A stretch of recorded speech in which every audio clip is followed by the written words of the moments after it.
My parents told me they couldn't afford to take me on vacation. Then, I saw my sister's kids flying first class. I didn't say anything, but a week later, they weren't smiling anymore. I've always been the less favored sibling, not the one who gets praised at family dinners, just there. My sister, Sarah, was the star, the perfect daughter, loving wife, and caring mom. My parents always did so much for her. Me? I was just the responsible one, who didn't ask for much, worked hard, paid my bills, and often had extra money when family needed help. It started small. "Danny, could you help with the electricity bill?" my mom once asked. I'd just started my first job, and I was happy to help. Then my sister needed help. "Liam needs braces, and it's really expensive," she said, and so on, helping with bills, repairs, and buying school supplies for my niece and nephew. "You're so lucky, Danny," my mom would say. "You don't have all these responsibilities like Sarah." Lucky, they called it. I told myself it was fine. It's family, after all. Besides, I wasn't struggling. But there was one thing I'd always wanted: to travel. I'd dreamed about going to Italy for years, saving money, imagining myself there. But every time I got close, something came up: a family emergency, an unexpected expense, or guilt. So when I finally booked my dream trip to Italy, I paid for everything myself and told no one. It was my one selfish act. I was waiting at the airport, feeling excited but tired. Then I heard my sister's voice. "No, Liam, put your backpack down. The seats are huge." I turned around, and there they were, Sarah, my niece and nephew, and my parents, all in the priority boarding line, laughing and relaxed. First class. I couldn't believe it. My parents, who said they couldn't afford a trip for me. My sister, who always claimed they were struggling. I took a deep breath. Maybe they had saved up for this. Maybe it was a miracle. Then I heard my mom laugh. "Oh, I still feel bad we couldn't take Danny," she said. "Please," Sarah laughed. "He wouldn't have fit in." The word stung. I didn't say anything. I just watched them walk into first class, unaware I was there, and in that moment, something inside me changed. I didn't call or text them. For the first time, I let the silence be. Normally, I was the one checking in, making sure they were okay, but this time, nothing, and it felt good. My trip to Italy was everything I dreamed of: exploring ancient streets, drinking espresso, and standing in front of the Colosseum. I should have been happy, and I was, but at night, when I sat on my hotel balcony, I kept thinking about what Sarah had said at the airport. "He wouldn't have fit in." Those words stayed with me. It wasn't about the money. It was the realization that my family never saw me as part of their inner circle. They laughed at me. I wasn't a priority. I was just there to make their lives easier. A week later, when I returned, the call started. First, my mom. "Hey, sweetheart, how was your trip?" she asked cheerfully. I said flatly, "It was great." Then she asked, "Could you help us with groceries this month?" I let the silence sit for a moment. Then I laughed bitterly. "Groceries? You mean the ones you bought on your way back from first class?" She went silent. Then, nervously, she said, "It's not what you think. We had airline miles saved up, and Sarah found a good deal." "Don't." I cut her off. "Just don't." "Sweetheart, we didn't think you'd mind," she said finally. I was furious. "You didn't think I'd mind?" I repeated. No apology, just a casual admission they never considered me. That was the moment I decided: no more bills, no more helping out, no more being the forgotten son. 2 days later, my sister called. "What do you want, Sarah?" I said, not bothering with a greeting. She snapped. "Oh, so now you're too good to answer your family?" I smirked. "First class must have really spoiled you." "You're mad about that?" She laughed. "Grow up."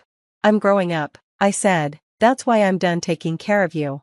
She tried to sweet-talk me, like she always did when she wanted something. "Danny, come on, you know how hard things are for us."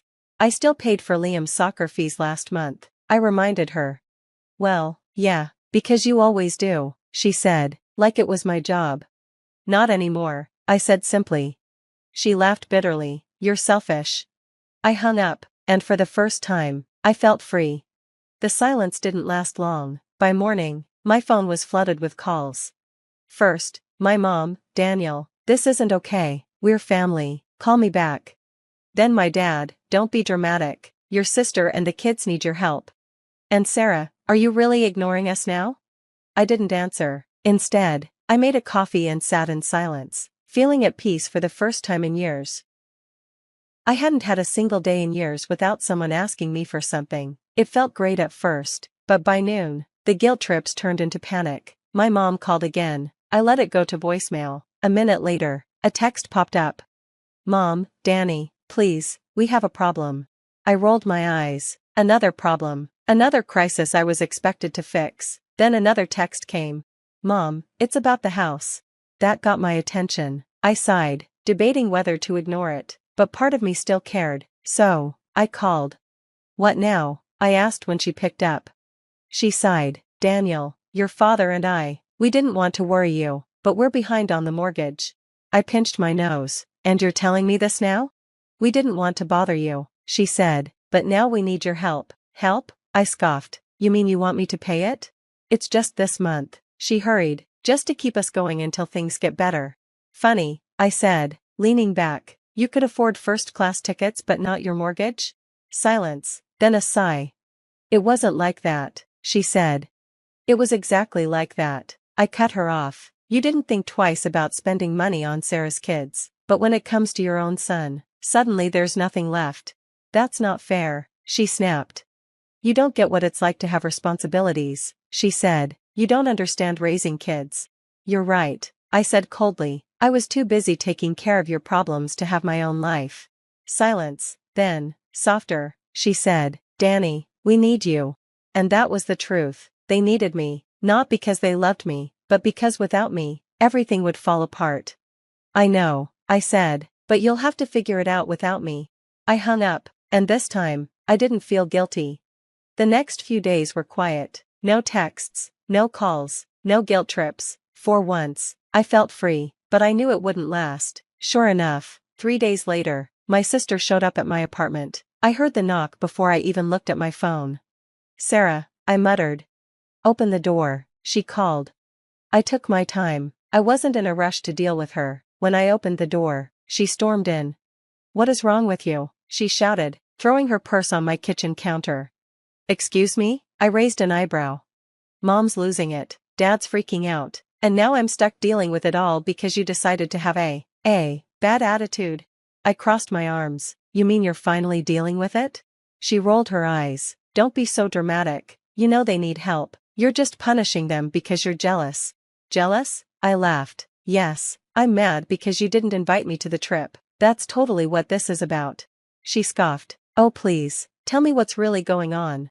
I took a deep breath. It's not about the trip, Sarah. It's about how I've always been the one making sure this family stays afloat. I've paid bills, helped with your kids, fixed things, while you and Mom and Dad acted like I wasn't even here unless you needed money. She crossed her arms. That's not true. Isn't it? I asked. When was the last time Mom called just to check in? Or Dad asked how I was? The only time I hear from you is when you need something, and I let it happen because I thought that's what family does. But then I saw you all in first class, laughing about how I wouldn't fit in. Her face went pale. I had her. So no, I continued, this isn't about the trip. This is me realizing, for the first time, that I was never really part of this family. I was just your safety net. And I'm done. Sarah's mouth opened and closed, but she couldn't speak. Finally, she grabbed her purse. Fine, she said, smirking, do what you want, but don't come crying when you realize your mistake. I smiled. Don't worry, I won't. She slammed the door on her way out. For the first time, I felt free. The next day, my phone lit up with a message from my dad. Dad, Daniel, come over for dinner Sunday. We need to talk. I almost laughed. We need to talk was code for we need you to do something for us, and you're going to say yes. Not this time. Me, I'm busy. A minute later, my phone rang. I sighed, answering just out of curiosity. What? I said. Daniel, my dad said, trying to sound reasonable. Enough is enough, you're acting childish. Am I? I said, leaning back, because from where I'm sitting, I'm the only one acting like an adult. There was a pause, then he sighed. Son, you're making this harder than it needs to be. We're family. Families don't abandon each other. Abandoned? I repeated, like how you abandoned me at the airport? Another pause. That's not fair, he said. Maybe not, I said, but you didn't not mean it either. Silence, then the shift. Look, your mother's upset. She's crying. She just wants things to go back to normal. The guilt trip. So do I said, but normal means me being treated like a walking wallet, and I'm done with that. That's not what this is about. Then why are you calling me now, Dad? I cut him off. Why didn't you call just to check in last week? Why is it only when you need money? Silence, a long one this time. Finally, he said, I don't know what you want from us, Daniel. Nothing, I said, that's the whole point. Then I hung up. For the next few days, I waited for something else, another call, another text, another unwanted visit, but nothing came. It was too quiet. Then, one evening, my phone buzzed with a message from Sarah. Sarah, I hope you're happy. Mom and Dad are in trouble because of you. I rolled my eyes. Me? They'll manage. Sarah, no, they won't. They're 2 months behind on their mortgage, and the bank's already sending notices, but I guess that doesn't matter to you. Me? It didn't matter when you were buying first-class tickets. Sarah, oh my God, let it go, that was one time. Me, and it was the one time I saw the truth. She didn't respond after that. The next morning, my mom called again. This time, I answered. Danny, she sniffled, we're in trouble. So I've heard, I said flatly. The bank, threatening foreclosure? She stayed quiet, then continued, please, just help us this one last time. One last time, I said. That's what you said the first time you asked for money. No, I said, I'm done. Danny? No, I repeated, you made your choices, now you live with them. Silence, then anger. You're being selfish, she snapped. After everything we've done for you, this is how you repay us? I couldn't believe it. Done for me? I asked, laughing bitterly. Mom, name one thing you've done for me in the last 5 years that wasn't about money. Nothing, not a single thing. That was the end of the conversation. Good luck, Mom, I said and hung up. Days passed, and then I heard the news. Sarah had finally helped. She used her savings to cover the bills for Mom and Dad, something she had never done before. She had to pay their mortgage, utilities, and some credit card debt. But it wasn't going well. I found out from a friend that Sarah and her husband were fighting over money. They had no idea how much Mom and Dad depended on me, and now it was putting a strain on their finances too. Their perfect life was falling apart, and my parents were learning what it felt like to struggle without me. And me? I felt lighter than ever. For weeks, I didn't hear from my family. I expected more calls, more guilt trips, or maybe even a visit, but everything stopped. They were too busy dealing with their problems, and for the first time, I was truly free. My paycheck was mine. No more sending money to my parents or covering Sarah's kids' school fees. I didn't have to worry about their needs anymore. I started enjoying life again. I redecorated my apartment, bought new furniture, and even treated myself to a high-end espresso machine. I went on a trip to Japan, something I had always wanted to do. I was finally living without guilt, spending my money on myself for once. It felt like a fresh start, like I wasn't just a source of income for people who were supposed to love me. Then came the shock. One night, I was scrolling through social media and saw a post tagged with Sarah's name. It was a photo of her and her husband at dinner, but something was wrong. The caption said, "Tough times don't last, but tough people do. Hang in there, Sarah." Sarah's smile was forced, and her husband looked tired. They looked older, like they'd been through a lot. I clicked through to Sarah's page, and the usual happy family photos were gone. No beach trips or birthday parties, just silence. Then I got a message from Kelly, Sarah's friend. Hey Danny, I don't know if I should be telling you this, but I think you should know things are bad at home. I hesitated but replied, why are you telling me? Because I know how much you did for them. Now that you've stopped, everything's falling apart. A few minutes later, Kelly sent a screenshot of a group chat Sarah had with her friends. I read the messages Sarah had sent about me.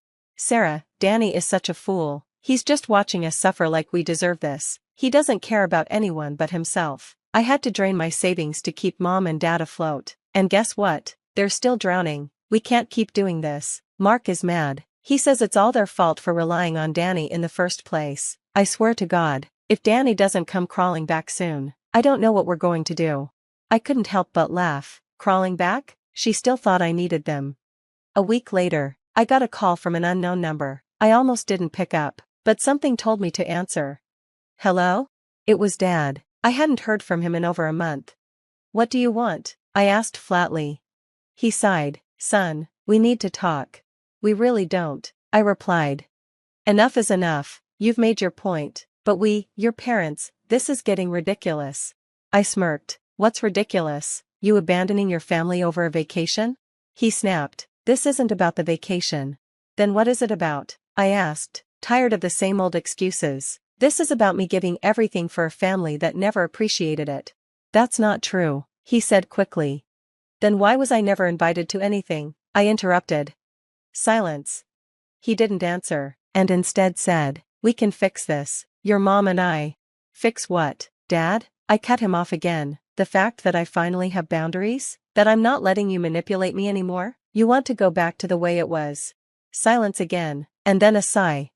Sarah's struggling, Danny, she needs help. I laughed. Now Sarah needs me? She's drowning. Mark's talking about selling the house. The kids don't understand what's happening. Not my problem, I said calmly. There was silence. Then, coldly, Dad said, so that's it? You're just walking away? You walked away first, I reminded him. Remember at the airport? More silence. Then, bitterly, he said, fine, and hung up. That was the last time I heard from my dad. I thought my mom would call me again, but she never did. Sarah stopped messaging me too. A month later, I heard from a mutual friend that Sarah and Mark sold their house and moved to a smaller one. My parents had to downsize too, losing the life they'd been comfortable in. Now, they were learning what life without me felt like. And me? I was free. Free from the financial burden and free from them. I didn't owe them my money, my success, or my forgiveness. So, I blocked their numbers and never looked back. For the first time, I was living for myself, and it felt amazing.